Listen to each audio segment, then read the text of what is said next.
બ્રાન્ચની મોટી સફળતા મધ્યપ્રદેશના ચકચારી મર્ડર કેસનો શૂટર પાંડેસરાથી ઝડપાયો. સુરત ક્રાઇમ બ્રાન્ચે પાંડેસરા વડોદગામ એસએમસી આવાસ પાસેથી ગેંગવરના મુખ્ય આરોપીને દબોચ્યો.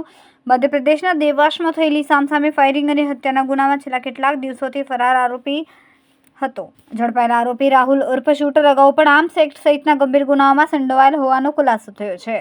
સુરત ક્રાઇમ બ્રાન્ચે આરોપીની ધરપકડ કરીને વધુ તપાસ હાથ ધરી છે.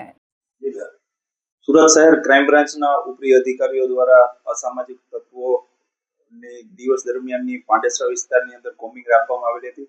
જે કોમ્બિંગની અંદર 60 થી 70 જેટલા જૂના શરીર સંબંધી ગુનાઓ કરેલા આરોપીઓ ને રાઉન્ડ અપ કરી અને એમના ડોઝિયર ભરવામાં આવેલા હતા. એ દરમિયાન સમગ્ર ક્રાઇમ બ્રાન્ચની ટીમને 2 છરા 135 કરેલ છે અને એક મધ્યપ્રદેશ રાજ્યના દેવાસ જિલ્લાના નાહર દરવાજા પોલીસ સ્ટેશનના અંદર 17/5/2026 ના રોજ બનેલ હત્યાનો ગુનાનો એક વોન્ટેડ આરોપી નામ છે રાહુલ ઉર્ફે શૂટર રાજેન્દ્ર ચૌહાણ.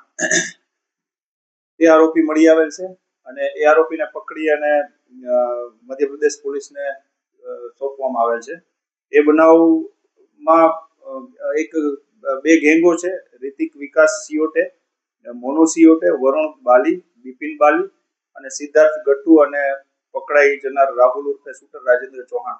એની સામે શુભમ ઉર્ફે લડુનાથ કરીને વ્યક્તિ હતો, જેનું સામસામા ફાયરિંગની અંદર શુભમનું મૃત્યુ થયેલ અને નાહર દરવાજા પોલીસ સ્ટેશનની અંદર એક હત્યાનો ગુનો રજીસ્ટર થયેલો હતો 17 મે 2026 ના રોજ, જેને આરોપીને પકડી અને મધ્યપ્રદેશ પોલીસને સુપરત કરવામાં આવે છે.